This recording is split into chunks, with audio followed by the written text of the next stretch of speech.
Welcome everyone to the conference, Our Story, Their Story, Recalling Women in Auschwitz and During the Holocaust. I am Mordechai Paldiel, a child survivor, and I currently teach as adjunct professor the Holocaust and the history of Zionism at Yeshiva University, Stern College, and Touro College in New York. From 1982 to 2007, for 24 years, I headed the Righteous Among the Nations department at Yad Vashem, during which time thousands of rescuers were added to the list of righteous Gentiles honored by the State of Israel. I have also written books and articles on that subject. And now I want to introduce Professor Baumel-Schwartz. Professor Judith Taido Baumel-Schwartz is the director of the Finkler Institute of Holocaust Research at Bar-Ilan University in Israel.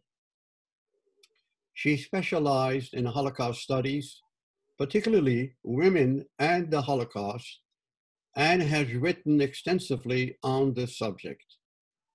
Together with Dalia Ofer, she edited the recently published book, Her Story, My Story, writing about women in the Holocaust, which was an outgrowth of the Women Recall the Holocaust Forum that she established in 2018 at the Finkler Institute, and a springboard for this conference. Professor Baumel-Schwartz. Thank you, Mordechai, for your kind words, and thank you all for joining us here today. I'd like to begin by thanking the Museum of Jewish Heritage, which is co-sponsoring this conference, and especially for Samantha Shokin, the Manager of Public Programs, for all her assistance in putting this conference together.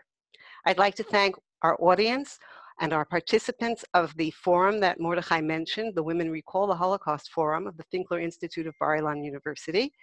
Together, we created the book, Her Story, My Story, Writing About Women in the Holocaust, this book, which was the inspiration for holding this conference. I especially want to thank my co-editor, Professor Dalia Ofer, for her friendship, for expert professional knowledge in all fields. Working with Dalia is a privilege, and I never forget when I have a pleasure of working with her, how wonderful joint projects with her are. I'd like to thank our moderators, Professor Marian Kaplan and Professor Frederica Schoman, for their willingness to moderate, and most of all, to keep everyone to their time limits. I'm supposed to tell you a bit about how it all began, which means we're talking about origins. So let's go back to how this began. This conference is the outgrowth of a book. The book is an outgrowth of the forum, and the forum is actually an outgrowth of a meeting that I had in Jerusalem close to 30 years ago with Sarah Horowitz. Sarah, I don't know if you remember this, but we sat in a Jerusalem cafe and I talked about my dream. My dream at the time was to put some type of a network together for all of the people working on the topic of women in the Holocaust. At the time, Sarah told me, that's a great idea, but there aren't too many of us. And how are you going to find us? How are you going to find all these people? So many haven't yet published on the topic. They're just beginning to work. But the idea is great. So Sarah, at the time you were correct. It was really impossible to put it together then, but I never forgot the idea. At the time I was teaching, wherever I was teaching, and I was teaching the subject, and I felt very much alone. There was almost no one in Israel who was doing it together with me. I took heart from some of my friends in other places in the world, particularly the United States, who were already working on the topic. One of them, the late Sybil Milton, gave me a tremendous amount of encouragement and said, one day you're going to put something like that together. Fast forward to the mid-1990s. In 1995, I think it was, Dalia Ofer and Lenny Weitzman put together a conference in Jerusalem that gave me the opportunity for the first time to connect with scholars worldwide who were working on the topic of women and the Holocaust.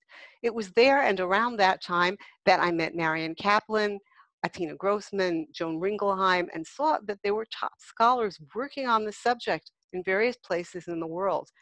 Some of us published books during that decade, and the topic began to take off. It began to be taught in various colleges and universities in the United States, in Israel, and Europe, throughout the world. I'm not going to delve into the Schoenfeld polemic of the time, which unfortunately did affect the lives and the careers of some of the women working on the subject and affected their trajectories. It didn't deserve the attention that it gets now in some of our writings. At the time, it was important. However, I jumped to the millennium and soon after. By 2000, the subject was becoming more and more mainstream. More and more women were working on the topic. I had the privilege of missing Melissa Raphael at least 4 times that I came to England, and we were trying to get together. She was working on the subject from the theological aspect. We kept missing each other, but we kept writing to each other. It was during that decade that I met other women who were working on it. Rochelle Seidel, Esther Herzog, Esther Fuchs, Inza Eschebach, Sharon Geva, Namashik, a few others. And I think that we all encouraged each other that what we were doing was right. And that encouragement was very, very important. The next step is, again, fast forward to autumn 2018, when I became the head of the Finkler Institute of Holocaust Research at Bar-Ilan University. For the first time, I had the framework where I could do what I wanted about forums, putting together networks of people working on topics dealing with the Holocaust throughout the world. The first topic that I decided to put people together on was the topic of women, and that's when we founded the first forum, Women Recalling the Holocaust. That's where the idea of the book came from. In 2018, at that time, I was already working on a similar book with a different group. There I was just a writer. It was a book of ego documents or memoirs having to do with people who studied State of Israel studies. And I saw what they were doing. Who are the people behind the studies? And I said, hey, that's something that we should do. Who are the women behind women writing about women and the Holocaust? It's a combination of history, historiography, and historiosophy together. As I like to tell my students, history is what happened. Historiography is what was written about what happened. Historiosophy is why did the people who write what happened write what they did? And this is basically what we did in our book. Not only what we wrote about, but why us? How did we get there? What did we do? And once again, this book, which is the product of all of our scholarship, is the result. It's analytical, and at the same time, it was a very exciting and eventful project. I think that we all got a lot out of it. It started a year after the project in stable care of the historians working on Israel studies, and we actually had our book out 3 months before they did. So that, my friends, is how it all began. And now we're going to hear where it went from there. Mordechai, back to you. Thank you, thank you. And now I turn to Marian Kaplan. I'll say a few words. Marian Kaplan is a Skirball Professor of Modern Jewish History at NYU. She is a 3-time National Jewish Book Award winner for books about the making of German Jewish middle class, Jewish life in Nazi Germany, and gender and Jewish history. In October 2008, I had the pleasure to listen to Marian Kaplan at a conference at Columbia University on gender in Nazi Germany, and I thank you very much for this conference. So, Professor Marian Kaplan, it's your turn. Go ahead. Thank you very much. Hello and welcome to everybody. It's nice seeing you all. So I came of age with the modern feminist movement, as well as with increased interest in Holocaust studies in the academy. But before going into our early journeys as we stepped into these topics, a historical reminder. Feminists may have propagated a gendered agenda, but most of us did not know the questions about gender that had arisen long before. Polish historian Emanuel Ringelblum's collection of testimonies, reports, and surveys in the Warsaw Ghetto from 39 till 43, later known as the Oneg Shabbat Project, asked questions of and about women, and many women participated in this undertaking. Philip Friedman, a Polish Jewish historian who survived Lvov in hiding, set a gendered agenda for future research as early as 1945. And even some survivors early on addressed the issue of gender roles. Skipping to my generation, there's also a context. Research on Jewish women did not occur in a void. By the mid-1970s, American scholars of women's history began publishing titles such as The Jewish Woman, New Perspectives, or Becoming Visible, Women in European History. British historians, too, started to explore women in Nazi society, especially non-Jews. In the 1980s, American scholars continued to research non-Jewish German women. Research on Jewish women in the Nazi era therefore coincided with and was greatly influenced by the scholarship of women's history, as well as its entry and women's entry into the academy. I would like to mention philosopher and feminist theorist Joan Ringelheim's challenge to Holocaust historians in the early 1980s to consider women in the Holocaust. For me, the conference that Ringelheim and Esther Katz organized in 1983, Women Surviving the Holocaust, was a path-breaking event. At points, we broke into small survivor groups. I took notes for one such session and recall my surprise and confusion when many survivors both rejected the salience of gender and also highlighted it. In other words, they denied there were any differences between men and women and then described those very differences. I thought then, and I still think, that many survivors did not want to support a feminist inquiry and yet hoped to tell their stories for posterity. That same year, Vera Lasker, herself a survivor, published her Women in the Resistance and the Holocaust, using women's published testimonies. Feminist scholars of my generation asked, might women have experienced the Holocaust differently than men? And if so, in what ways? It seemed obvious, on the one hand, that young women, mothers, or widows face different obstacles, maybe different opportunities than men in similar situations. Perhaps due to the popularity of the women's movement on American campuses, as well as in US society more generally, these discussions and debates emerged in the US first, but not for long. Our male elders and colleagues did not always greet our approach with open arms. Indeed, some simply found women's history unworthy, while others wondered, why divide the victims? And still others worried aloud that women's historians were raising women's suffering above that of all Jews. Nothing could have been further from the truth, but we had to do the research. It took 12 years of intense research connecting women's history, memoirs, feminist theory, and the Holocaust until many of us met at the first International Women and Holocaust Conference organized by Dahlia Ophir and Leonore Weitzman in 1995, which Judy just mentioned. Asked to make a summary comment at that meeting, I stated pointedly that this was, quote, not the feminist takeover of the Holocaust, to the visible relief of one of the male attendees who gave me a thumbs up. Many more traditional, mostly male scholars showed discomfort with the newer kinds of sources gender historians turn toward. In order to approach the subjects, we analyze sources unusual for those times. We acknowledge the importance of traditional sources like government or organizational archives and newspapers, but insisted on sources that brought us closer to women's lived experiences, memoirs, diaries, letters, and interviews that helped us understand the fears, strengths, values, and self-understandings of women and men. These materials also evoke the cultural context and the historical moments, from enduring growing Nazi persecution through the ruthless descent into murder. Although these ego documents are not foolproof, glossing over details, exaggerating or forgetting at times, they filled in important and overlooked stories. They complicated Jewish reactions during the Holocaust and also challenged dominant narratives. For just one example, that there was only one kind of resistance.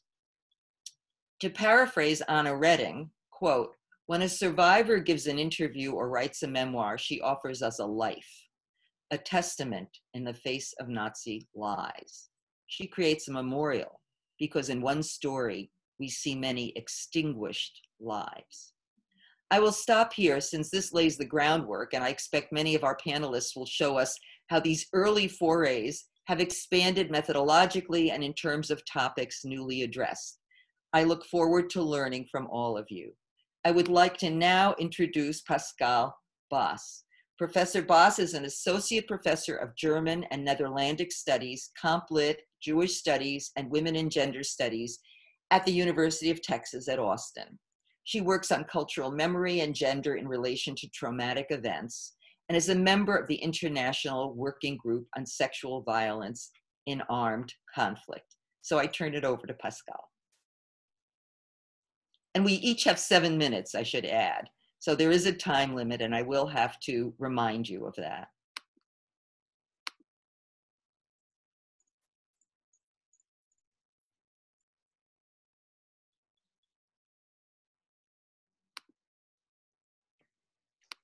Every speaker has to unmute themselves. Yes, I apologize. Good. First of all, I would like to thank Judy for organizing all of this, for realizing that her idea that the creation of a forum of women whose scholarship focuses on gender and the Holocaust, and that even a book that explores our journeys into that research would be a possibility, and for making it happen, and for working so tirelessly on it. Never before have I been part of an edited volume that from start to finish was wrapped up this quickly and efficiently. And I think most of you can agree, it's phenomenal. I'm also grateful that we get to do this today, despite the pandemic and albeit in virtual form. I would have much preferred to be at the Museum of Jewish Heritage in New York City today and to have been able to see the exhibit on women in Auschwitz in person, and to have been there with all of you, both my esteemed and beloved colleagues, to discuss these topics. I think most of us agree that indeed the discussion of this material is what makes such forums so important. Unlike, I think, some of our male colleagues, we are not espousing to sort of tout our theories in a vacuum. This is a really engaged dialogue. Especially in this spring and summer of 2020, marking the 75th anniversary of the end of World War II and the Holocaust. This is such an incredible, important moment of commemoration and for so many of us, not only because it represents a likely transition in our scholarship, as in the near future we will no longer have the presence of Holocaust survivors among us, which moves the recollection of these events definitively from communicative to cultural memory, in the language of the scholar Jan Assmann, but personally as well.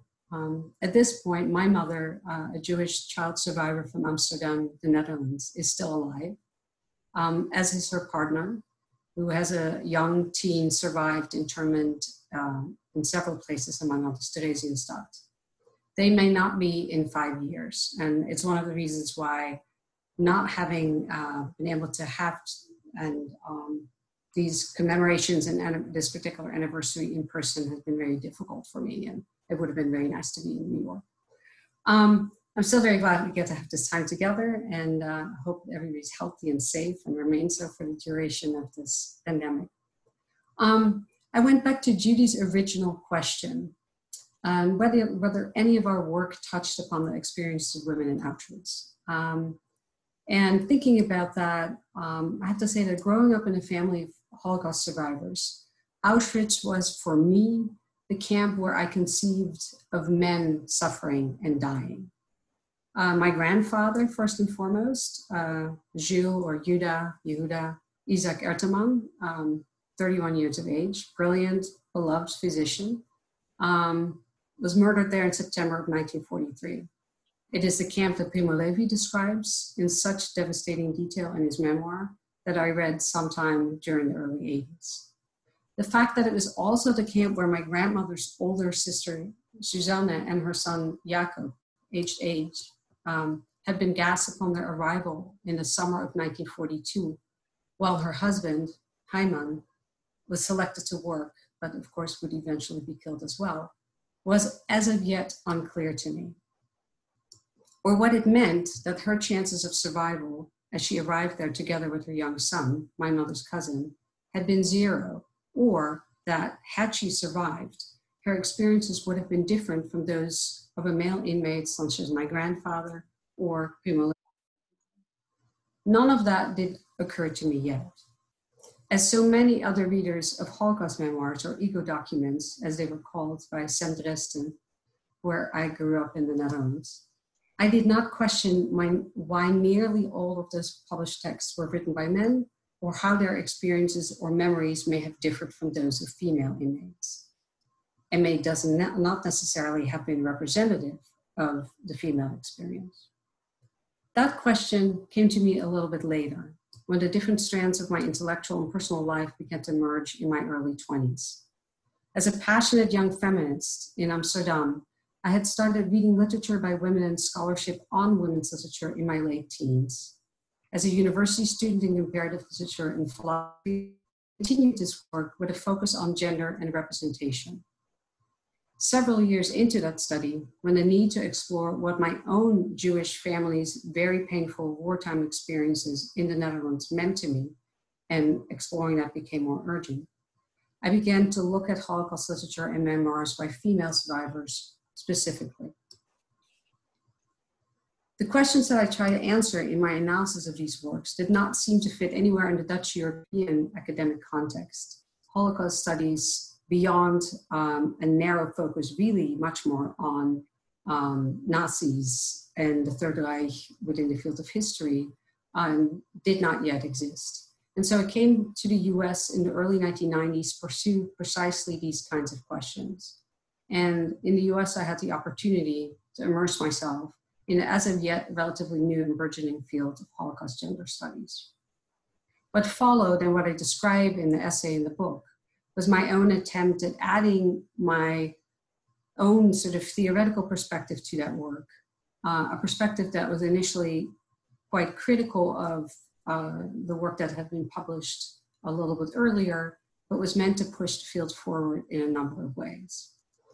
What I did in that work was sort of try to articulate a model from which to conceptualize the relevance of gender during the Holocaust, whereby I suggested that gender matters not only and not always primarily in empirical terms, for example, how Jewish men and women were treated differently by the Nazi regime, or how they responded in different ways to this persecution based on gender, but that we ought to look at how gender profoundly inflects people's sense of self and self-definition. One more minute, please. Yeah. What I looked at is really how men and women internalize gender scripts and how this affects how we experience, perceive, recall, and express ourselves within and against deeply internalized and normalized, culturally prescribed conceptions of gender. So that was the argument I made, that the question of gender is absolutely relevant, but we needed to look at it much more in terms of this internalized socialization and how that affects both experience, memory, and expression of that memory. What happened as a result of that work was a lot of engagement with a number of you here today present at this forum, and sometimes discussions that were difficult and that I couldn't really unpack why they were difficult and why they felt difficult for me personally. And so I would have to say thank you and have to move on. Do you want to just round up that last thought? My last sentence is, so what Judy's volume gave me the opportunity to do was really to explore why it had been so difficult and in what sense it was also a really personal confluence of factors that made these conflicts both interesting and painful. Thank you very much. I want to introduce Professor Myrna Goldenberg, who is Professor Emerita of Montgomery College. She uses memoirs and testimonies as well as a wide variety of histories to write about Jewish women's culture and how it affected their survival in ghettos and camps during the Holocaust. Before All Memory is Lost, Women's Voices from the Holocaust is her award-winning groundbreaking examination of Jewish women survivors who emigrated to Canada. Myrna, it's your turn. And please stick to the 7 minutes. Thank you, Marion. And I thank everyone who is involved in making this happen. It's wonderful. But I can't recall a time when I wasn't aware of what Nazis did to Jews. I'm an Ashkenazi Jew who was born and raised in Brooklyn in a building full of relatives and Landsleit who talked about the old country every now and then, but never with affection. These aunts, uncles, and cousins left the old country in the first decade of the 20th century and left part of the family behind when they came to what they called the Golden Medina, the USA. All 4 grandparents brought photos of their family, mainly their parents, with them and hung them conspicuously on the living room walls. So they were present in my life for quite a long time. Skipping to the subject at hand. Decades later, in the early 80s, I accompanied my husband on a business trip to Vienna. We wanted to visit Auschwitz-Birkenau at the end of that week. But because of his high level of security, our government wouldn't allow it. He's a scientist. Instead, they offered us a trip to Mauthausen, a camp 102 miles from Vienna. It was called the worst. It was actually in the category 3, which was, they called the worst category with a capital W. Prisoner lifespan was no more than 3 months. And the SS commandant of this, what we call atrocity complex, and his son were fond of sitting on the porch of the administration building and shooting prisoners, as others might shoot rabbits. The embassy offered us a car to get there, and we drove along the Danube on a beautiful, clear, sunny, but bitterly cold day in February. It was a stunning ride, and we planned to stop for lunch on our way back to Vienna. We were in for a shock. A few hours at Mauthausen changed our plans and my life dramatically. We were the only visitors to the camp that morning. With the embassy briefing book in hand, we went through the barracks, the area for roll call, and the torture sites. In one building, I walked one way and my husband another.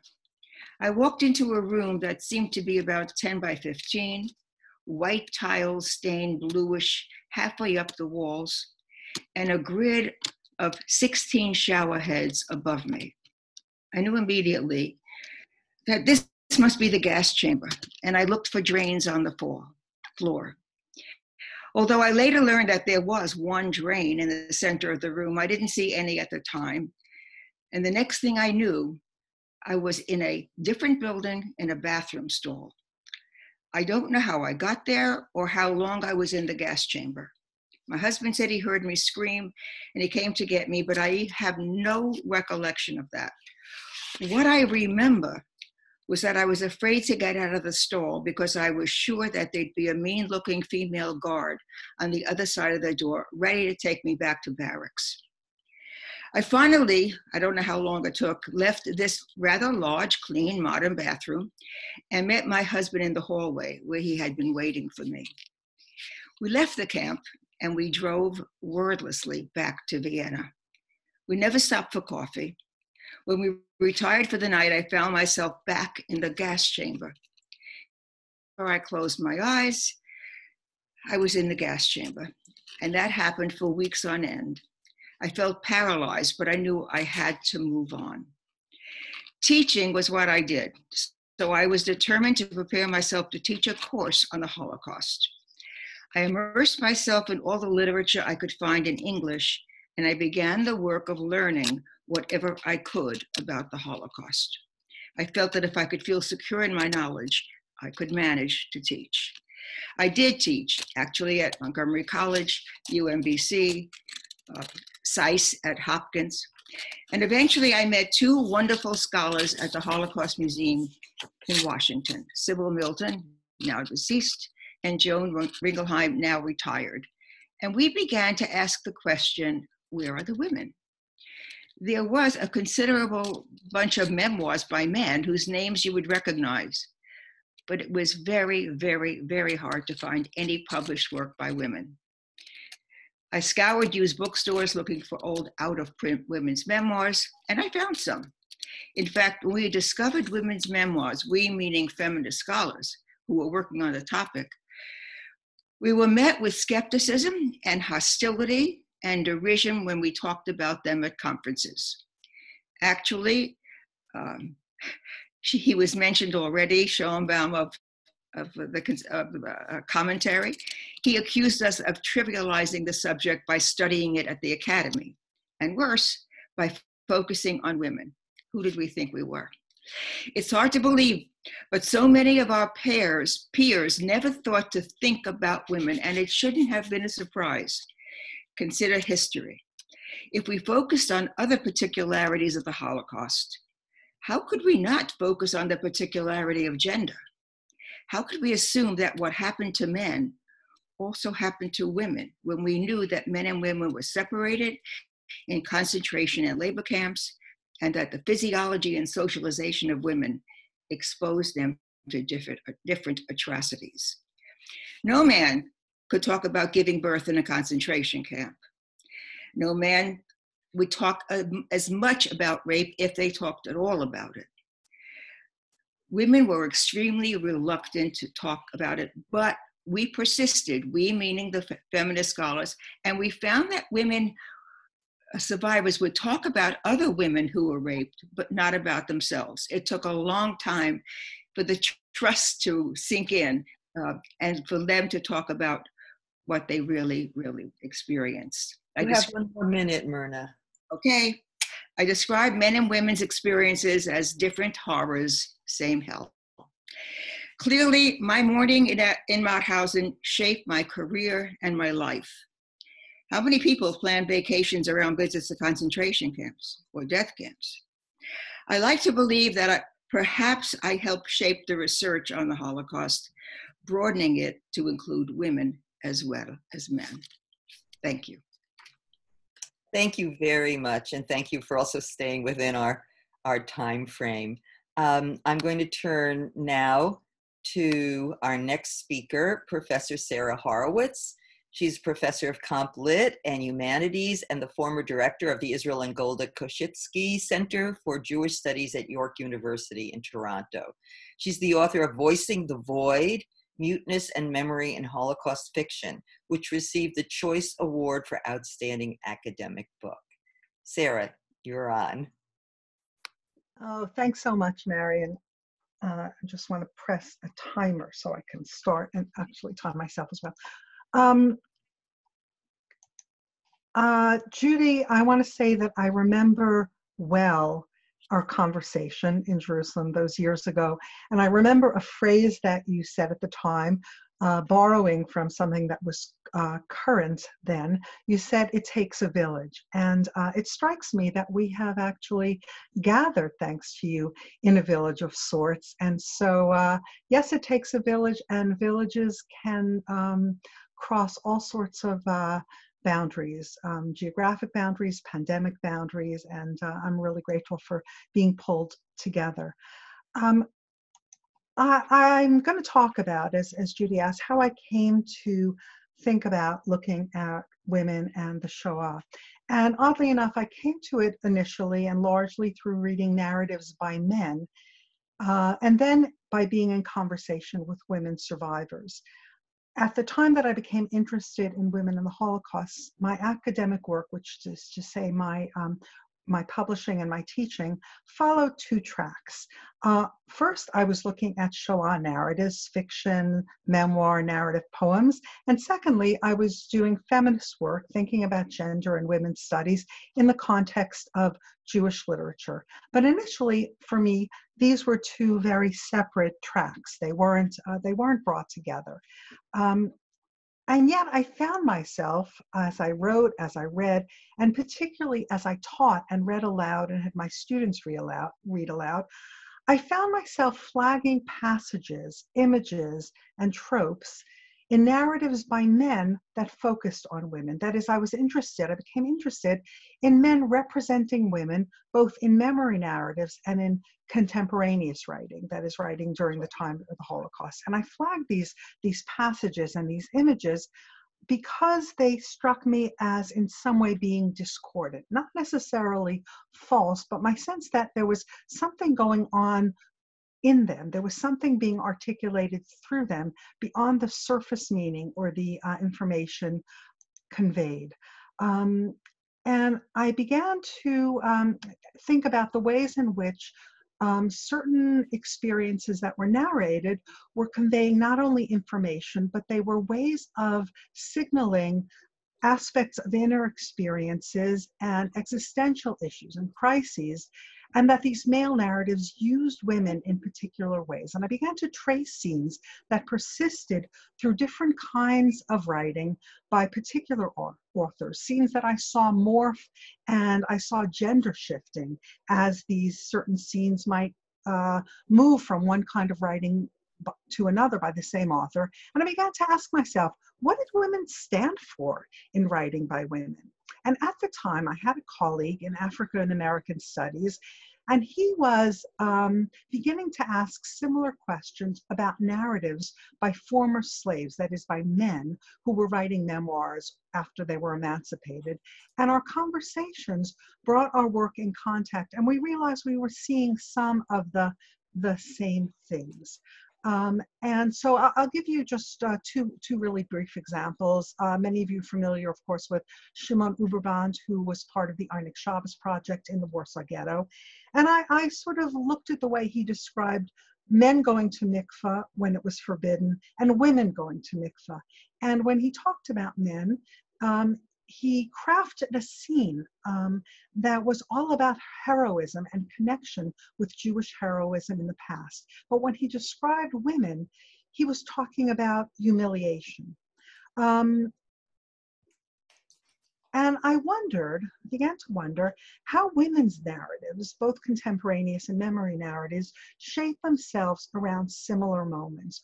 What kinds of patterns of narration, modes of memory developed there, and what could we learn from it? I was interested in women seeing themselves rather than men looking at women, projecting onto them. At the time, and I think many of you remember this, many people in the field, the dominant attitude was that looking at women asking these kinds of questions would lead to a dead end at best, and at worst, craft a distorted and ideologically driven and diminished kind of work. People would say to me, well, okay, if I can give you a memoir blind, that is to say, you don't know who wrote it, and you read it and you can tell me whether the author is a man or a woman, then maybe there's some legitimacy to what you're doing. And so that's kind of typical of some of the resistance that I encountered. But as word got around that I was interested in women's memoirs, women survivors found their way to me. They were looking for a listening ear. They handed to me unsolicited, unpublished manuscripts. And as I got to know them, I would receive many, many late night phone calls with women who were just intent on talking to me and talking to me and talking to me about their memories. And I said to myself, why me? Well, I was a receptive listener, and that's part of how testimony becomes conveyed, the perception that someone is interested in what you said. But I also think it was because I was, at least initially, a stranger to them. And there are things that are easier to say to strangers than to intimates. Things that women explicitly told me, I can't say this to my children, but I want to say it to someone. And so the range of memories by women that I could think about and that I could look at kind of grew. There were published memoirs, unpublished memoirs, interviews, conversations, and I began to ask myself, what sets of experiences, memories did their narratives contain that were unrepresentative or totally absent in women's narratives? What kinds of tropes developed in women's writing and women's speaking? What images and narrative patterns emerged that told us not only about what women experience, things that may be perhaps biologically or socially linked to them, but also these narratives were also means through which they could tell you how they negotiate trauma. Sorry, this was my own timer. How they negotiate trauma, memory, crises, and even ethics. It's and 7 so, minutes. yes, and so this was a way of bringing not only women's experiences but women's thinking to the forefront. Thank you. Thank you very much, Sarah. And now I would like to introduce Professor Lenore Weitzman. Lenny, are you able to speak? Yes. I can't see. Is that a yes or a no? Yes. Okay, yes, good. Let me introduce you then. She is the author of 5 books, including the award-winning The Divorce Revolution and the pioneering volume with Dahlia Ofair on women in the Holocaust. She was a professor at Stanford, Harvard, University of California, and George Mason, and is currently the vice president of the Jewish Book Council. And she had a very bad sore throat, so we are very grateful if she can say anything. Thanks. So forgive my voice. I've chosen to go back to the early days and to talk about something that I've actually never spoken about in public. It was a period when I felt like my life was falling apart and I didn't know how to cope. I was an associate professor of sociology at Harvard. I was coming up for tenure, and I had 6 months to finish the book I was writing before my review. My mother was living alone in Florida after my father died, and I got a call saying she was in the hospital because she had had a stroke. I rushed down to Florida to be with her, and I was able to hire a caretaker who would go home with her before I flew back to Boston to teach my classes.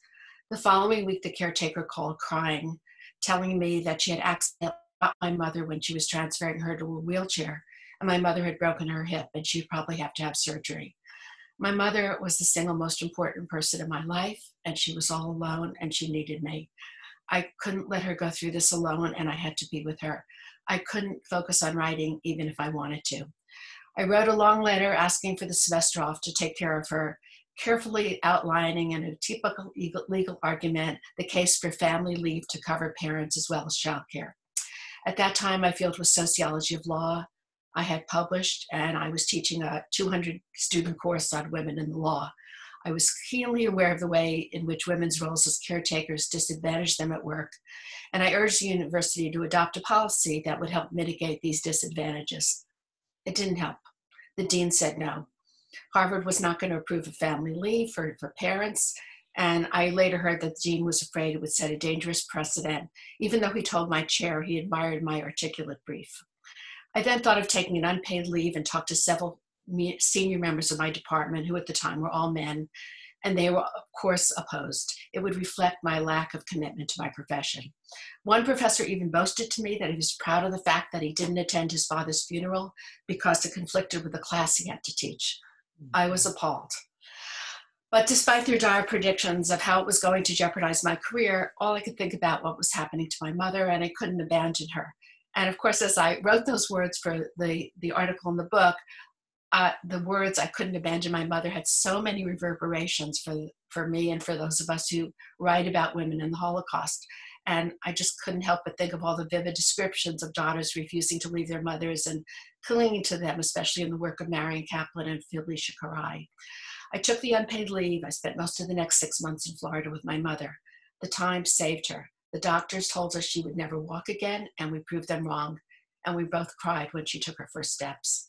In hindsight, those difficult months also turned out to be equally valuable for me because they brought me to the Holocaust and to a new field that changed my life. It was a circuitous path. At first, I just couldn't think of anything academic and couldn't focus.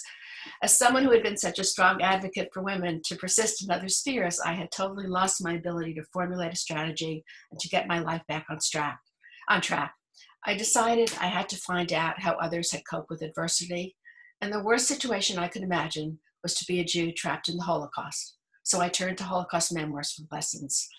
By chance, I had taken Leisha Rose's book, The Tulips Are Red, with me to Florida because I had recently met her at a conference. Lisa was a nurse in the Jewish hospital in Amsterdam who became a courier for the Dutch resistance. Passing as a non-Jew, she braved her way through many difficult and dangerous situations. I was so inspired by her book that I started reading every survivor memoir I could find. I was totally obsessed. Every woman's memoir, I was reading it over and over again. Although it sounds counterintuitive, these memoirs actually changed the way I looked and felt about my own situation. When I read about what they endured, my problems were minor.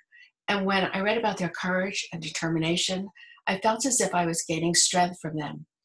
By the end of my 6-month leave, I decided to change the focus of my academic work and to change my life and to work on the Holocaust.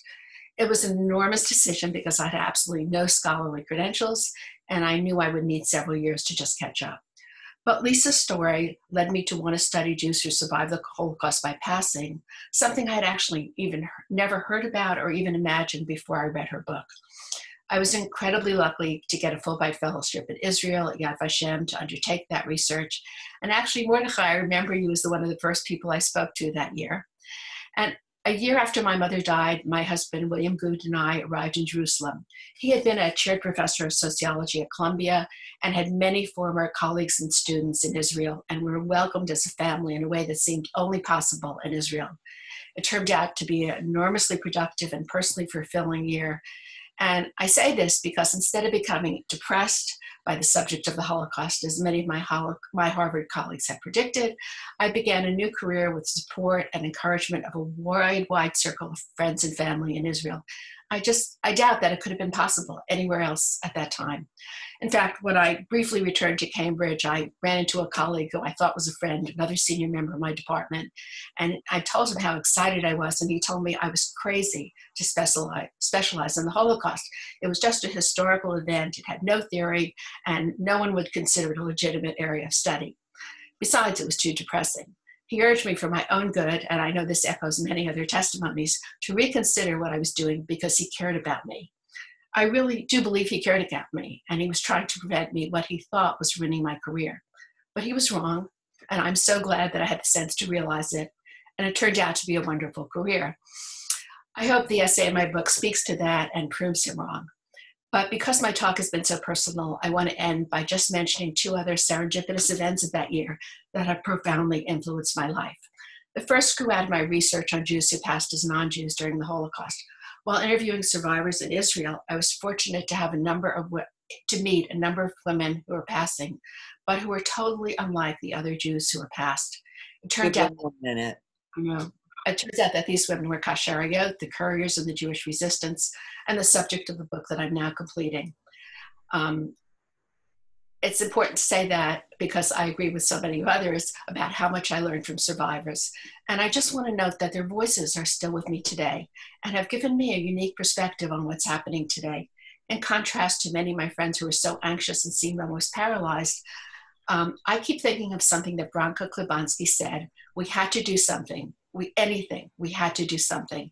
And for me, that anything has been spending the past 2 months organizing and delivering food for food pantries. Our small pantry of 12 people has now grown to feeding 500 families a week. The second serendipitous event, and I will end with this, was having a lunch with Zalia Offer at the end of my Fulbright year, after she finally returned to Israel after her sabbatical year abroad. That lunch led us to plan a conference, then to jointly edit a book, to become lifelong friends and colleagues. And as they say, the rest is history. Thank you very much. I want to thank all the panelists for both their personal and their intellectual journeys and telling it to us so beautifully. I want to now go to the second panel, which is the later journeys, and introduce Federica Schumann, who is going to be the moderator. So Federica Clementi Schumann is Associate Professor in the Department of English Language and Literature in the College of Arts and Sciences at the University of South Carolina. She's the author of Holocaust Mothers and Daughters, Family, History, and Trauma, and the recipient of the Florence Howe Award for Feminist Scholarship from the Modern Language Association Women's Caucus. So I turn it over to Federica. Thank you all. Thank you, Judy. Thank you, Dalia. Thank you, everybody, for having me here and for the incredible opportunity of working with you on this fantastic book.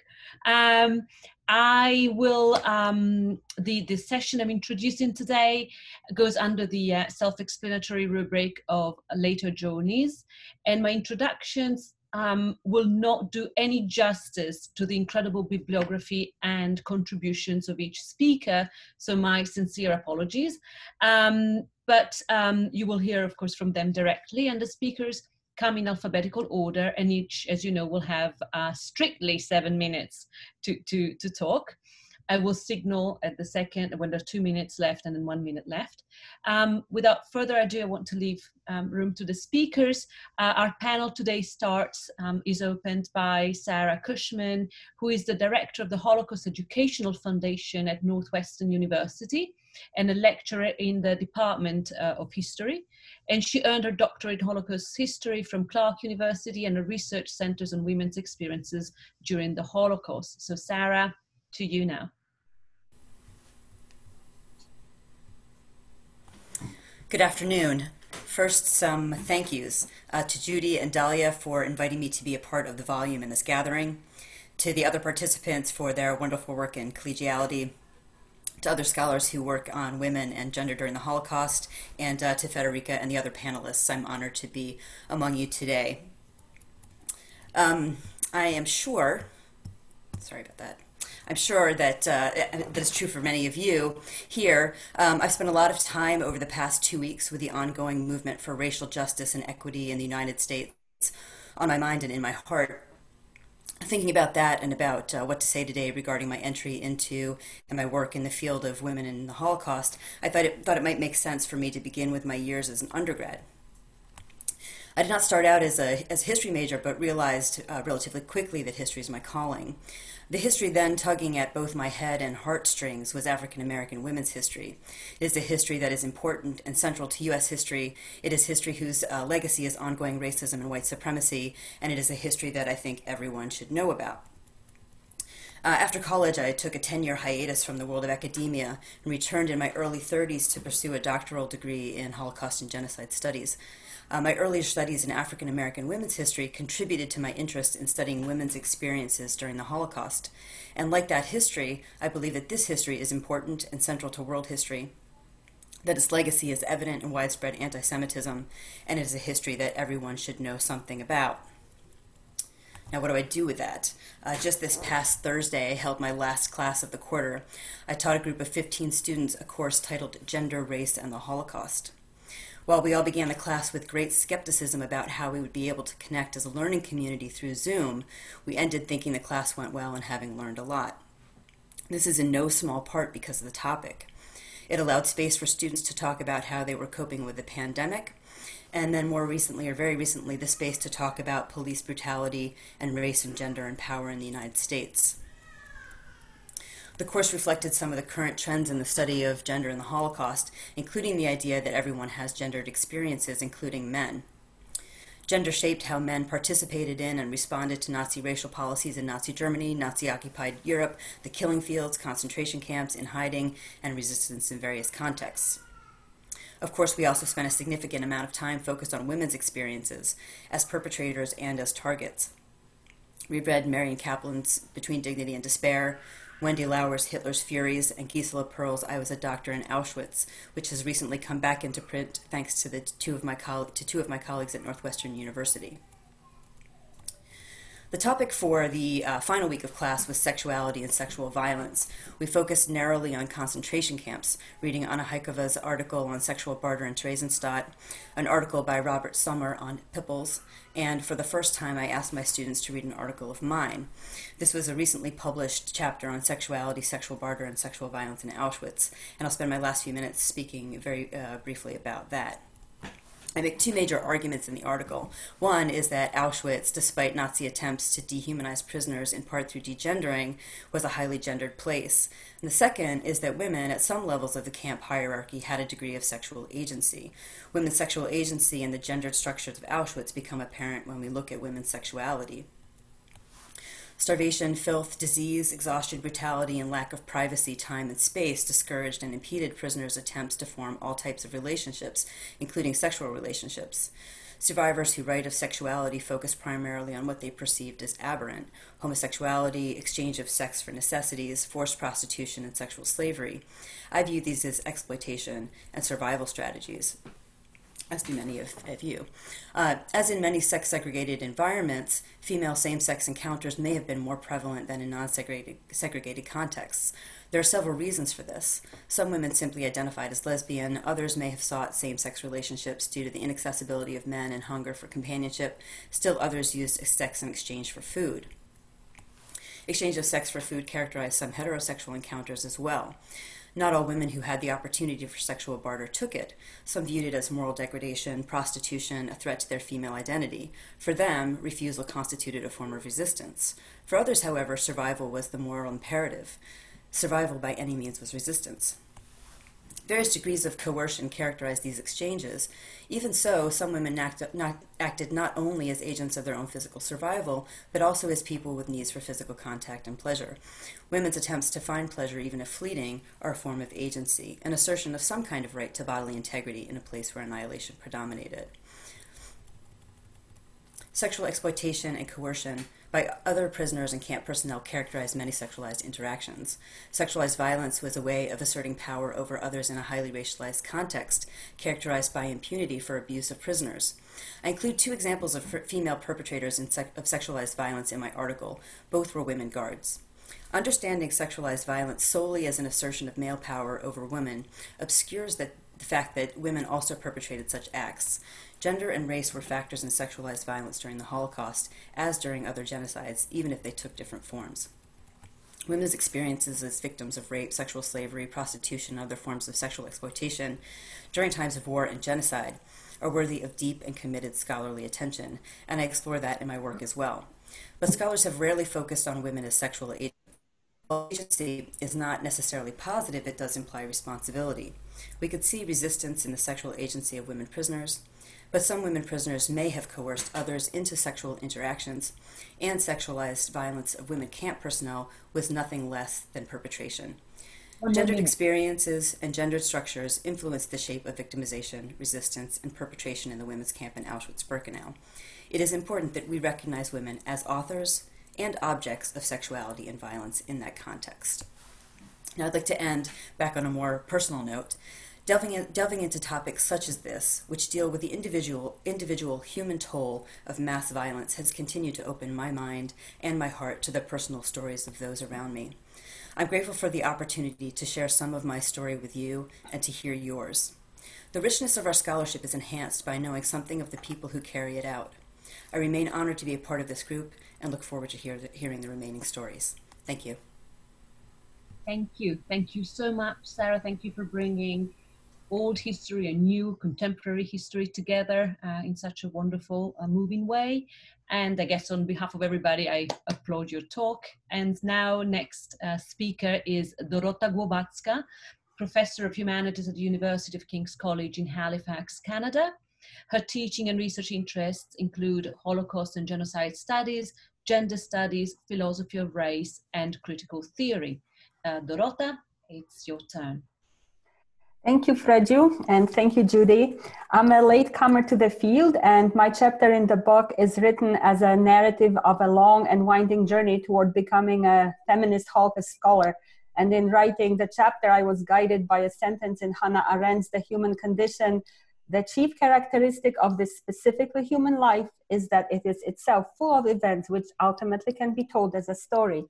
And my story involved an exploration of a tangled nexus of identities, such as being a woman, a Polish Jew, a daughter of a Holocaust survivor, an academic, and a first-generation immigrant, although I've never settled fully into any one of these categories. I left Poland in 1989 for graduate school to study continental philosophy. My doctoral thesis on French philosopher Jean-François Lyotard did not include any female thinkers or references to the Holocaust, although at the time of writing the thesis, I also became interested in Polish Jewish history, Holocaust literature, and Jewish thinkers. So during the interview for the job at King's, where I still work today, I was asked what classes I'd like to teach besides continental philosophy, and I decided I would teach a class on the Holocaust, and that's how it started. And when during a visit to Poland that summer, I told my father that I had abandoned philosophy for Holocaust studies, he opened up about his Holocaust experiences for the first time. So my Holocaust heritage is patrilinear, but the bonds I've built around it have been mostly with women. My newly discovered Jewish cousins, a Holocaust survivor who became my surrogate mother, and then a few years later, an entire community, a good part of which I can see on my screen right now. I became a feminist because I'm contrary by nature. And at King's, I found myself in a conservative environment, one of only 3 female faculty members. Behind our back, we were called the Arinis. And in response, I designed a course in feminist literature, and I became a feminist activist on campus and beyond, on a mission to empower female and then also gender non-binary students. But I was hemmed into two areas of study, philosophy and Holocaust studies, both of which at that time lagged behind some other disciplines in terms of feminist consciousness.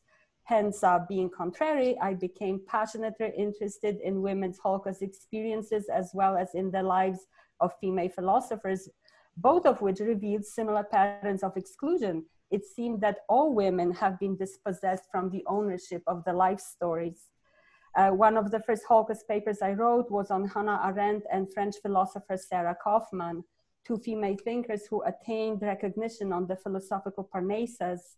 The lives of both were affected by the Shoah, though in different ways, and both had a complicated relation with the Jewish heritage and with the Greco-Christian philosophical tradition in which the writings were ensconced.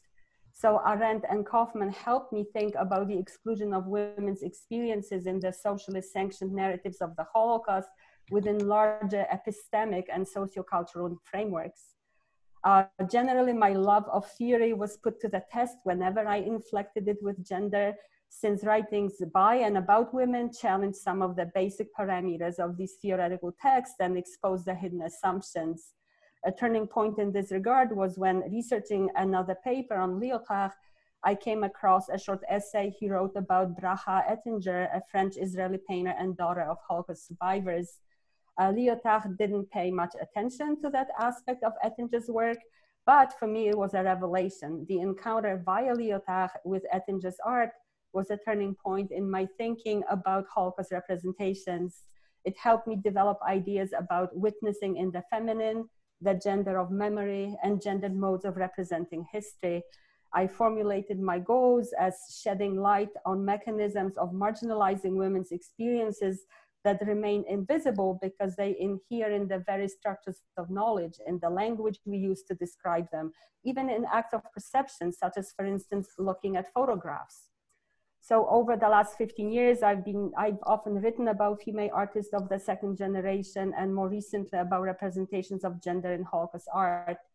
Although female artists are well represented in the art of the second generation in the older canon of Holocaust art, it's almost exclusively male artists whose masterpieces have been celebrated both for their aesthetic merit and the capacity to bear witness, while works by women have been valued as documents of the time and thus housed exclusively in Holocaust or Jewish museums, but not in art galleries.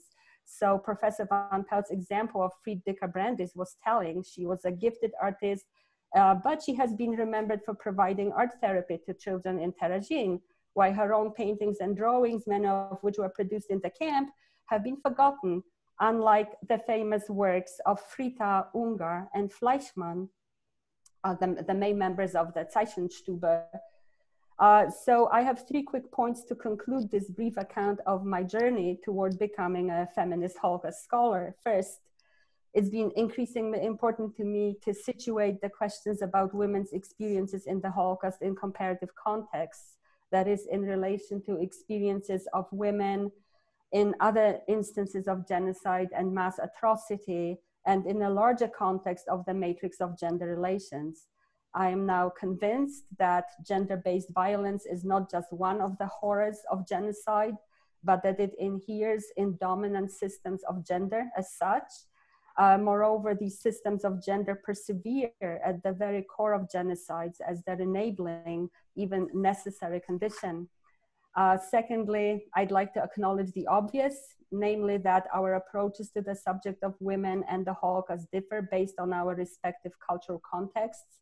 I've given lectures and seminars on women's experiences in the Holocaust in Poland, and I had to translate the subject not only into my native tongue, but also into very different cultural understandings of gender, female agency, and female advocacy. And it was an engaged practice because, for instance, after one lecture, we went to a protest against Poland's draconian abortion laws, the so-called Black Friday. 1 minute, 1 minute. I will finish ahead of time. So my last brief comment to conclude is that this journey toward becoming a feminist Holocaust scholar brought me joy of working with extraordinary female scholars, and of developing lifelong friendships. and I would not be able to endure daily experiences of reading, writing, and teaching about rape, mass murder, and other forms of unspeakable violence without these interhuman connections. And thank you so much for allowing me to be here with you.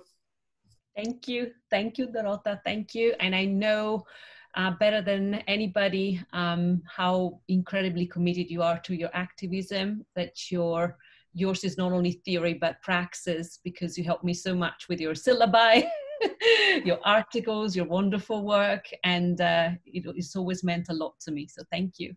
And now, next speaker, Sonia Hedgepeth, Professor of German at Middle Tennessee State University, where she has been teaching classes since 1989. She's the co-editor of the volume Sexual Violence Against Jewish Women During the Holocaust, which was published by UPNE Brandeis University Press a few years back, 2010. So Sonia, tell us all you can about yourself that I can't squeeze into my presentation, into my introduction. Thank you, Fania, for that kind introduction. Hello, everyone, and thank you for including me today. I was born in 1952, so as I was an undergrad in the early 70s at the University of Texas at Austin, there was no such thing as Holocaust studies, as you've heard, Jewish studies, there was nothing. And in the field of German, what did we study? The standard texts. So jumping forward to, so my growth as a feminist was an organic growth that grew with the women's movement at the time, and also then deepening interest in Jewish studies. When I was a PhD student at Penn State University and I chose my dissertation topic, I was dissuaded, of course, like we've heard from many people, do not write on a woman. And today my topic seems quite benign because I wrote on the German poet Else Lasker-Schuler. So things that were impossible to think in the past, now I am so delighted to hear that people do these. They've become things that we accept as a matter of course, and there are many women and men to thank for that, and many of you are here today. I want to say a few words about where I am at, and that is at an institution that gives support with non-support often. And over the years, I have taught at Middle Tennessee State University for 34 years in an environment that is people are interested in the Holocaust, but to a certain limit. So what I'm saying, I should be more direct, is in a very non-Jewish world, if you will. And bringing courses like that in as early as 1987 through 89, and throughout the years, in the very beginning, it was difficult. And one always had to find allies, as many of you had to do at your institutions.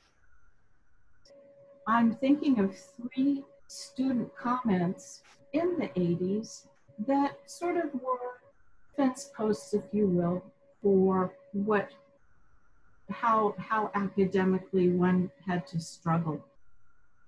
And one comment I distinctly remember is a student saying, Hedgepeth would be okay if she'd get off the women's thing. And another is, oh, I am so interested in the victimization of the Jews.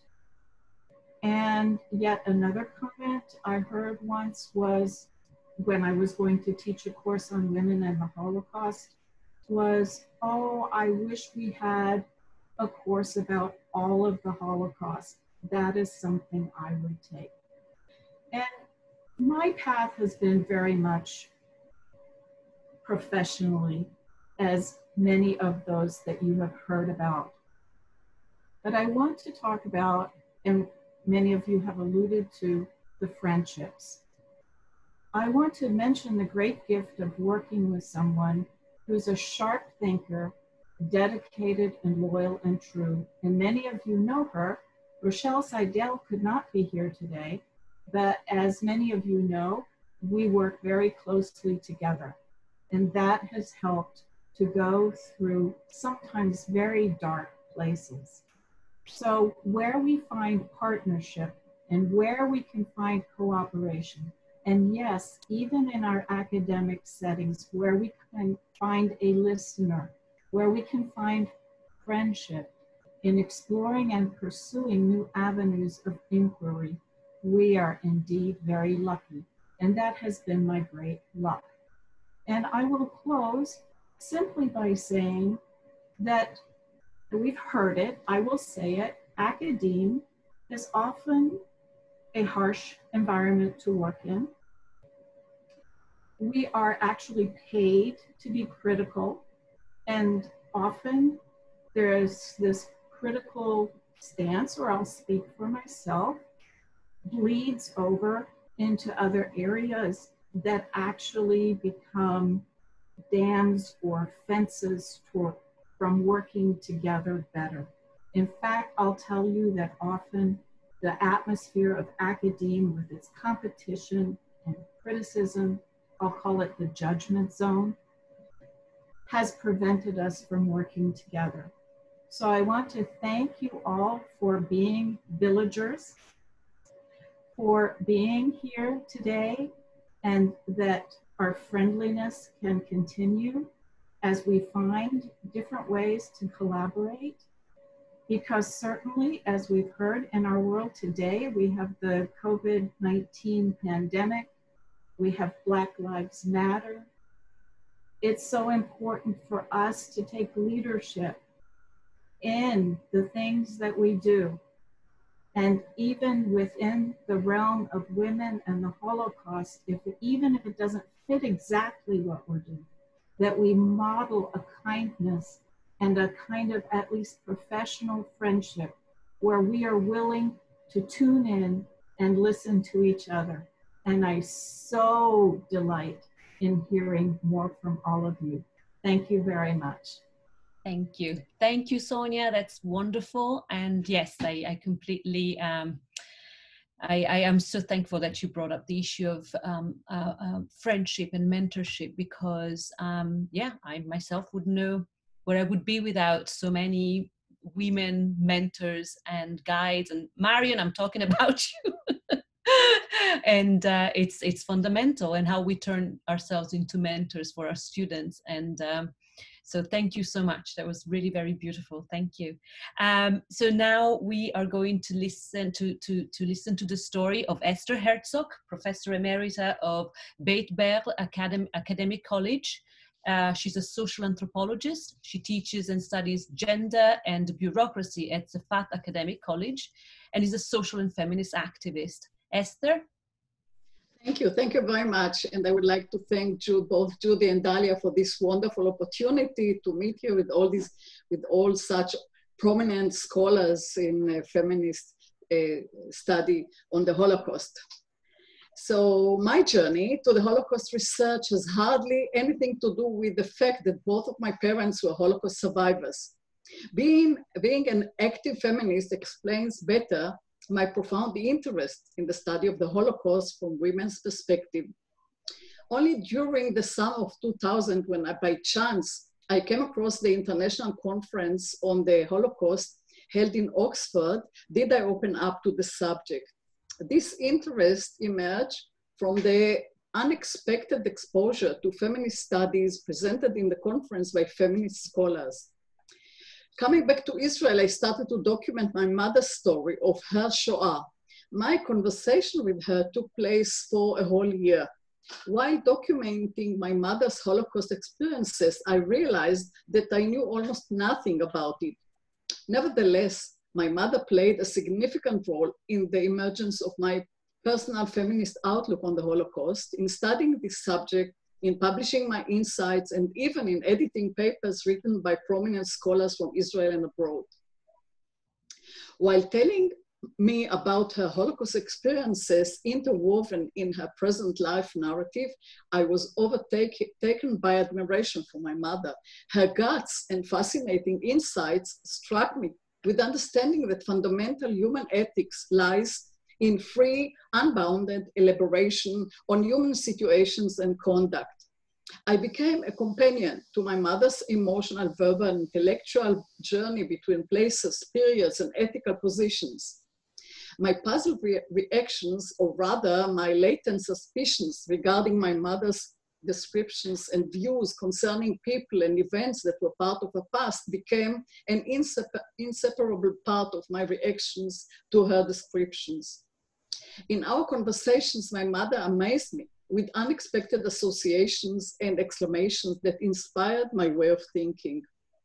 Encouraged by my mother's daring to say things that should not be said, I allowed myself to question the widely accepted view that mothers going to the gas chambers with their children and endangering their own lives is an expression of utmost devotion. I dared to suggest that the subjugation of motherhood to social and cultural forces better explain women's readiness to sacrifice their lives for the sake of their offspring. Numerous women lost their lives when they walked into the crematoriums with their small children, or died while trying to save them in the concentration camps or hiding places. This behavior was widely described as heroism, sacrifice, and etc. Thus, motherhood in the Holocaust has been idealized as a symbol of the sacrificing mother. This act of sacrifice and heroism is perceived as taken for granted or even self-evidently expected as natural performance of women as mothers. Holocaust research implies that women are expected to pay tough prices, the most extreme of which is to give up their own lives as inseparable part of being mothers. Women's accounts about preferring to stay alive or to increase the chance of being saved, not giving up their lives for the sake of the children, have been silenced, marginalized, or denied. Women's acts of saving themselves were often perceived as deserting or abandoning their children. Such instances are often openly or implicitly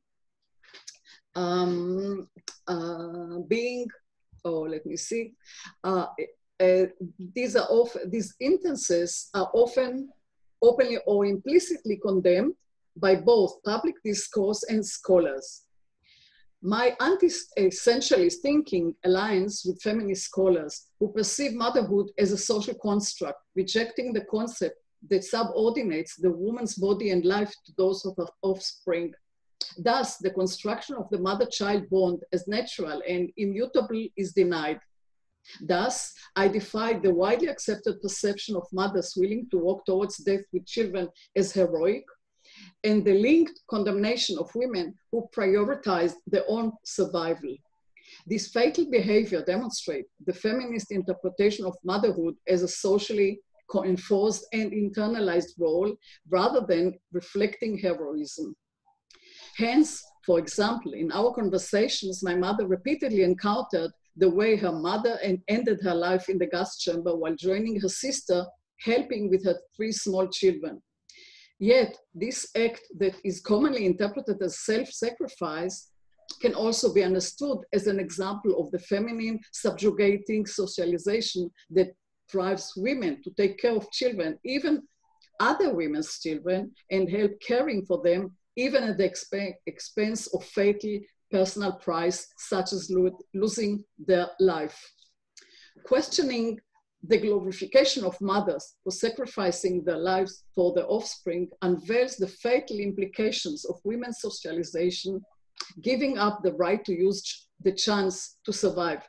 Prioritizing the child life over that of the mothers raises a mother-child conflict. However, challenging the widely accepted implications of this dyad, I suggested that even the taken for granted preference of the child's life and welfare can be undermined depending on the circumstances. The profound social beliefs in the supremacy of the childhood as well as that of the sacrificing mother can easily serve to conceal the instrumental use. It is not surprising, therefore, that women's socializing mechanisms as mothers were used by the Nazis to facilitate the extermination of immeasurable numbers of women, babies, and children. Sorry? 1 more minute. Okay. In another context, that of the ghettos, the concern of the ghetto leaders for the collective's chances to survive caused them to control women's reproduction. They prohibited women from giving birth by threatening to sanction them and their families. Such a practice was implemented, for instance, by the Judenrat of the Shoval ghetto, trying to force abortions. In that context, giving birth and becoming a mother were perceived as unwanted and dangerous for the community, and therefore condemned and penalized. I conclude then that political and cultural approaches and practices concerning motherhood and the mother-child bond are adjusted to changing circumstances and various interests. Thus, a critical study and uncompromising comparative analysis of the Holocaust from women's perspectives are essential for women's, children's, and society's sake for both the research and social policy. Thank you. Thank you. Thank you very much. Yes, it's. I suspect that there is still so much to be written about the mother, daughters, and the mothers. The idea itself of motherhood in patriarchal society. It's a fabulous subject matter, and so much still awaits to be written and uncovered about it. It's wonderful, and I wish I'd been there for your conversations with your mom. Must have been amazing. So yeah, thank you. Thank you. Thanks. So now it's Lisa Pine's turn. She's Associate Professor of History at London South Bank University, where she teaches modern history courses specifically on Nazi Germany and genocide. She's the author or editor of 6 books, and the most recent one this year, 2020, congratulations, Mazel Tov, The Family in Modern Germany. Lisa, your turn. Okay, thank you very much, and thank you, Federica, for such a kind introduction. I'm delighted to be part of this project among the pioneering scholars in the field who have influenced my own research, and among colleagues whose tireless and important work has forged such a significant place now in the development of the historiography of the Holocaust. Taking part in this book was an opportunity for me, as I'm sure for all of you, to reflect on my personal and professional identities, to look back on the path that led me to where I am today, and to recollect from childhood and family experiences, and also to think about where my future research may take me.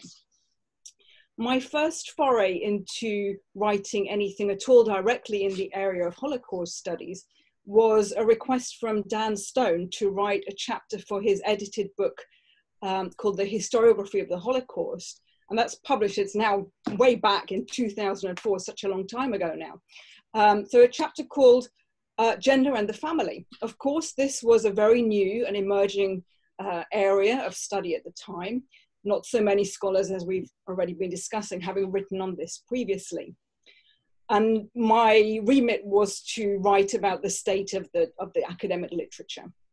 The main points, and not surprising to anyone here, is that the perspectives of gender, children, and the family were becoming established within a broader field of Holocaust studies, and that it added an entirely new dimension to the historiography and to our understanding of the subject as a whole. Now, over the years, the main focus of my research and writing has centered on the social history of Nazi Germany. So in particular on women and the family, on education and youth groups.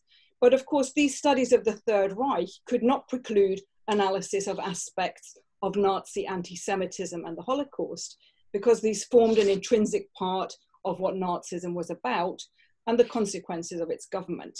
So at the same time as doing that work, I continued to give some attention to looking more at gender in the Holocaust, and came to consider a need to explore female Holocaust narratives over the course of a number of years.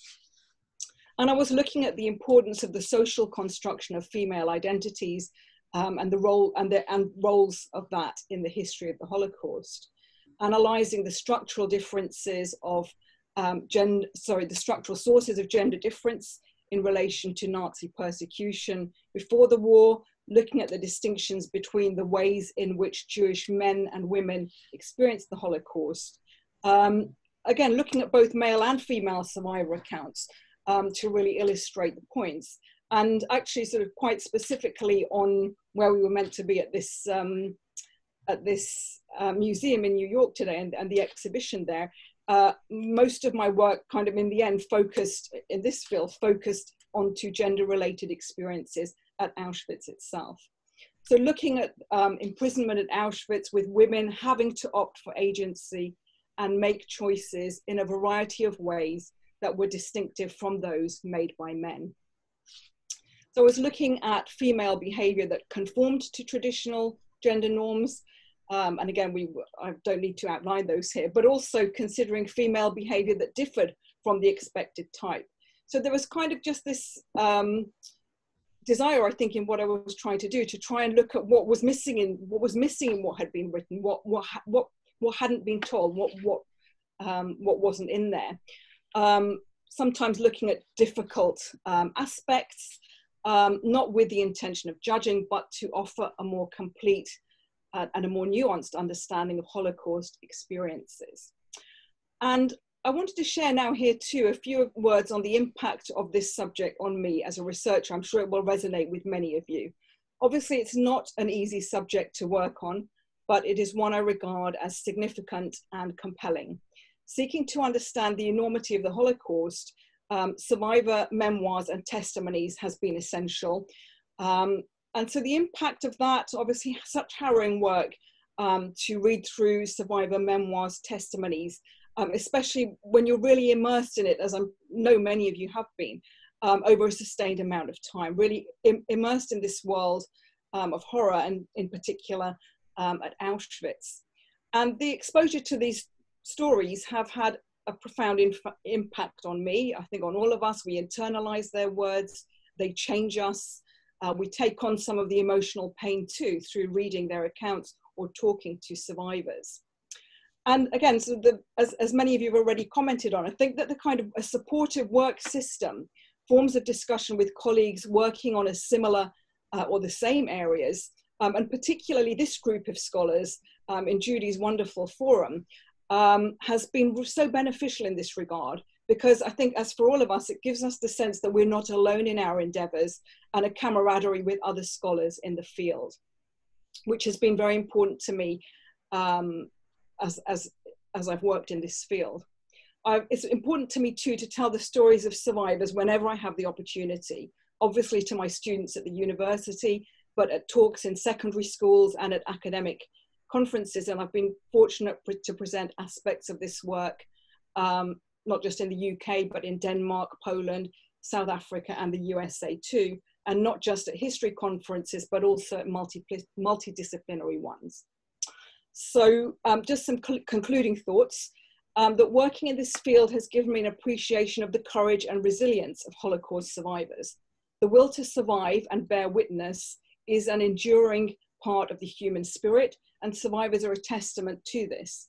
Despite the trauma and horror that they experienced, they went on to start new lives, tell their narratives in order to encourage toleration and create a better world through the presentation of their experiences. It's been very satisfying and intellectually rewarding and fruitful for me to engage in this research. And in terms of future research and writing, I still intend to work more in the field of Holocaust studies, as well as other aspects on the history of Nazi Germany, the Second World War, and its impact on civilian populations. Thank you.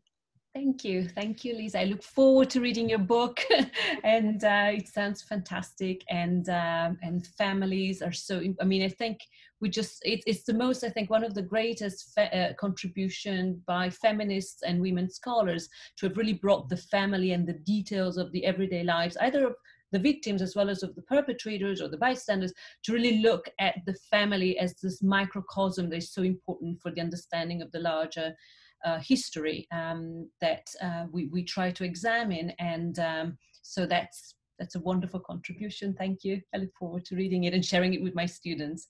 And now Louise Basferi, it's the last speaker, yes, on this panel.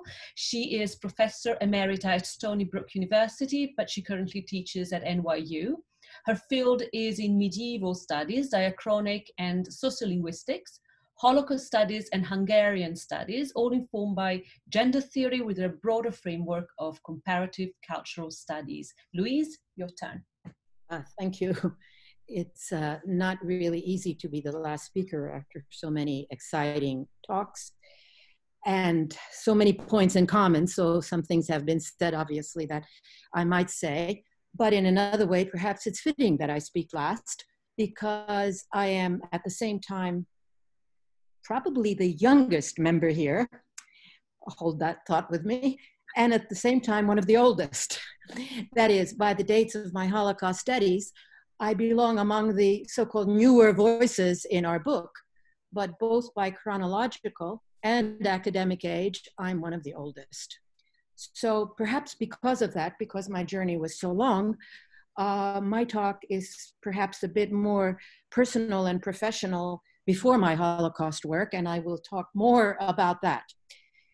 I belong to the 1.5 generation, born in Budapest, but during the week of the doomed Warsaw Uprising. I come from a mixed family, very important for my life and for my later writings in the Holocaust. My assimilated grandparents survived in Budapest in the Budapest ghetto. My Gentile grandfather was deported to Dachau. Some Gentile relatives were later recognized in Yad Vashem.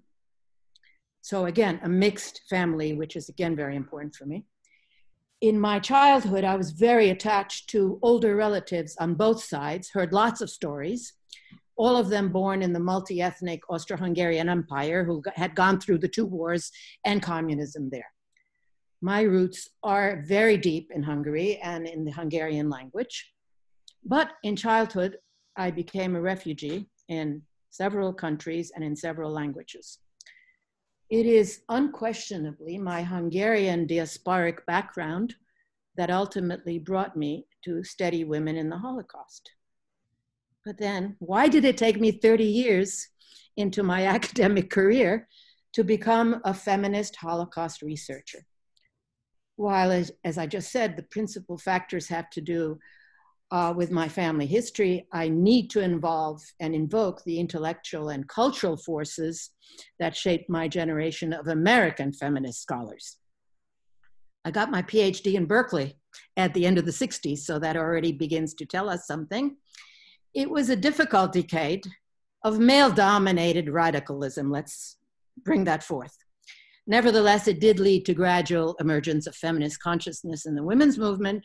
One example, in Berkeley, it was in the fall of 1969, so already very end, that the very first female graduate student caucus began to challenge male-centered curriculum and to create undergraduate courses about women authors. This all done by graduate students, of course, most of whom didn't make a career afterwards because they were activists.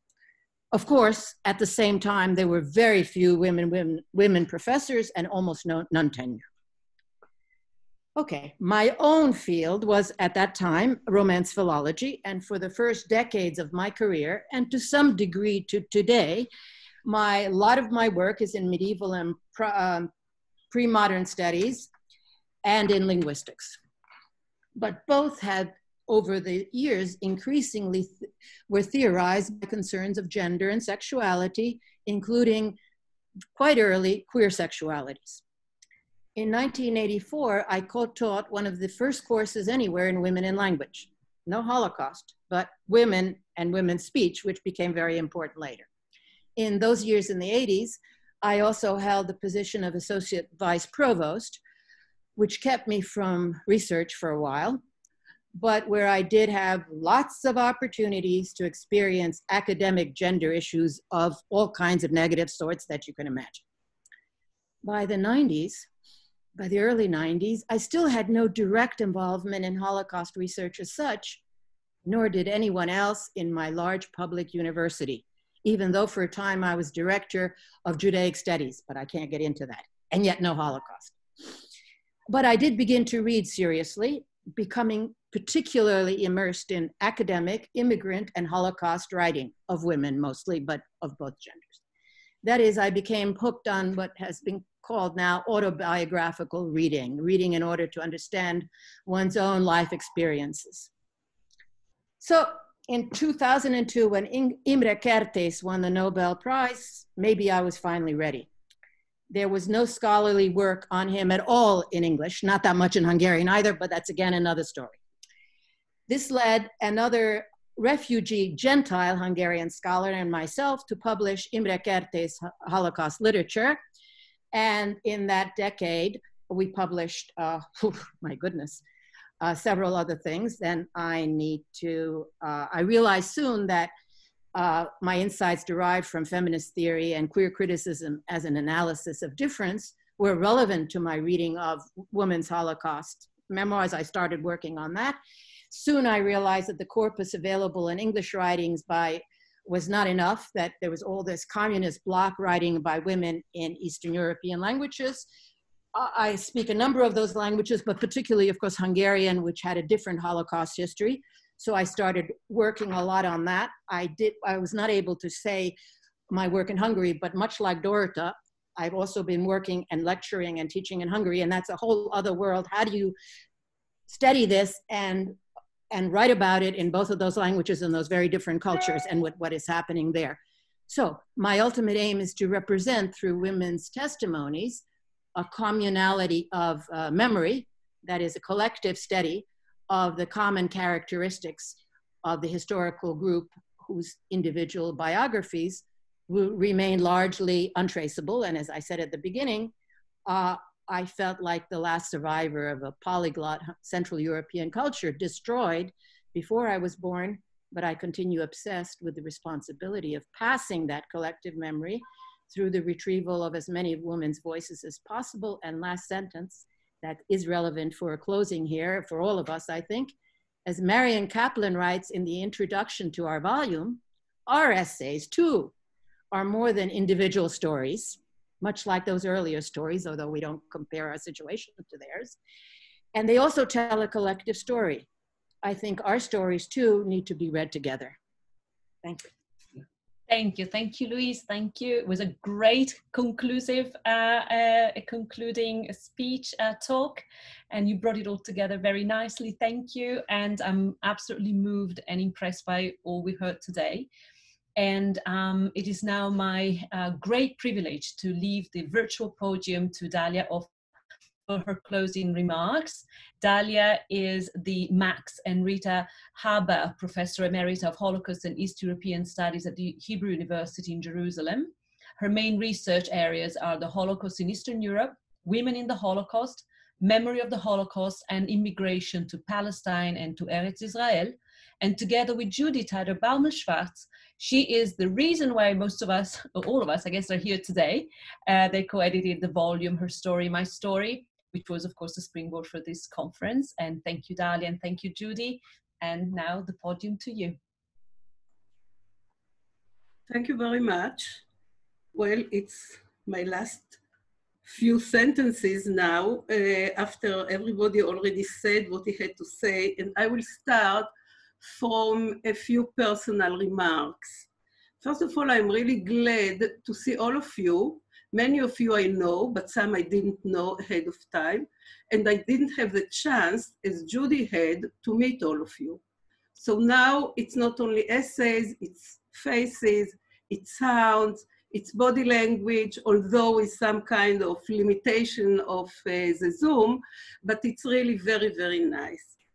The second is that rereading the essays, when I received the book, and actually I received it only 3 weeks ago, because probably of the university was closed, it reinforced my feeling that I had when I first read your text. What I thought is that I would really like to sit in many of your lectures. It sounded so interesting and so enriching. And the third personal comment relates to my reading list, which really grew significantly. I know that I will never be able to read all the novels, monographs, memoirs that you quoted and analyzed in your work. Nevertheless, it reinforced my feeling that though I know quite a bit on the Holocaust, I still have so much to learn, a feeling that I'm very thankful for, as a matter of fact. After many years that I researched and taught the Holocaust in high school and in the university, I know that even if I live 100 lives, I will only touch a portion of this enormous cataclysm. Reading each article while reviewing and proofing is totally a different experience to the reading the published work. Judy and myself discussed different options how to structure the book, what order the articles should appear. We wanted the articles to converse with one another, yet also to highlight their diversity. We hoped that the sequence of the book would enhance the voice of the authors and that the readers would be able to hear the conversation and appreciate the voices of different authors. This was our prime goal for the book. Reading it now as a published work, I was struck by how the discussions have become more rich and more powerful. It reads like an orchestra of voices. I almost heard how the articles speak to each other, not only because of their autobiographical perspective, but also because of similar and different concerns, questions, feeling of rage and compassion that were expressed by different authors. Major themes that the researchers raised include the impact of parents, survivors on their children, and we heard it today, the search for a theory connected between different academic fields, and we also heard this today, the field of memory and post-memory of survivors and second generation, or generation and a half, 1.5 generation, as you said, Louise. I have now a PhD student who works on this 1.5 generation. The legitimacy of literary representation of the Holocaust and the fact that history is a prime discipline in the research of the Holocaust. The researchers in this volume deliberated these issues in a rich and nuanced way. It is interesting to read the writer's self-awareness in relating to their own development with great honesty that give the accounts of their reactions, patient or restlessness towards senior scholars, and we heard it also today, who criticized their work in the past and the way they view it today when they are writing the essay. Most reconcile with their past and appreciate both their difficulties and successes which contributed to their academic work.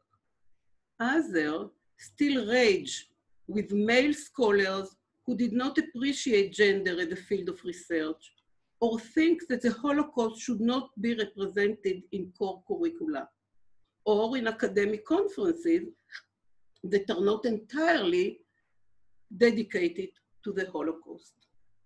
Another interesting observation which appears from reading the articles is the diverse motivation and factors that encouraged each of the researchers to enter the academic research of the Holocaust. It highlighted how instrumental the academic community and academic discipline was in determining the topic of the research, and again, we heard about it today, and how it shaped their academic language and conceptualization of the Holocaust. One of the aspects that impressed me most, both as a historian and as a reader of literature on the Holocaust of different disciplines, is a contribution of different methodologies to the field. I'll say a few sentences on this. It is impressive to read the quest for a theory across the disciplines by sociologists, researchers of literature, memory, and more. Sociologists are looking for categories or social models. Researchers of literature, from a certain point, examine the modernist theory and were disappointed by the limited attention to literary works on the Holocaust and looked to move them into the center stage as they deserved. Scholars of memory called to listen to survivors' testimony and contribute their analysis to understanding both the past and the present. Researchers of feminism, often social and political activists, were debating whether the primacy of race rather than gender changed basic stereotypes of women and men. Were gender hierarchies of power, status, and influence modified due to the radical reality and the destruction of everyday life? Some of the social scientists and philosophers doubted the hegemony of history. They asked if the quest for finding more and more facts and nuances of gender relations during the Holocaust were meaningful contributions to the field, or would it not encourage an essentialism in gender relations? And I think we also heard these echoes today. And the last but not least, the contribution of culture studies to Holocaust research. In general, the contribution of cultural studies to Holocaust research in general and to women in the Holocaust in particular. I felt that this subject encompassed much of the issues and problematized them in a way that each discipline could gain from its conceptualization. I assume that now you can understand better my opening saying that I could sit as a student in many of your courses. I want to thank Judy, which is really a dear friend, and we already did one book together. She was really the driving force. I was a second wheel in this project, and she deserves all the appreciation and admiration that I have. And I want also to mention Lenore, which I call Lenny, and this is the way we call. And you could read it in my essay because she was personally my driving force to do this work. And I'm very thankful and appreciative to all of you, friends and now friends, new friends, for being here together. Thank you so much. Okay, everybody. Thank you very much, Dalia. I'm going to take over for 1 second at the end as we do have a moment. I thank you all for being here, and everyone has spoken about community. I have recorded this entire conference on my computer, but doing so in what's called speaker view, which means that you could only see the person who is speaking and 2 or 3 people above. I'm about to change the view on my computer to gallery view, and now who's ever going to see this eventually will see all of us together in one picture, and we'll see the community that we have managed to form. So I send hugs to all of you. I thank you all for being here with us today, this morning, afternoon, evening, depending on where we are at the moment. And this community will continue. Thank you all for being with us. I thank all of those who are listening and who will eventually view this. I hope that you have enjoyed it as much as I have. Good afternoon, good night, to be continued. Thank you. Thank you, everybody. Thank you.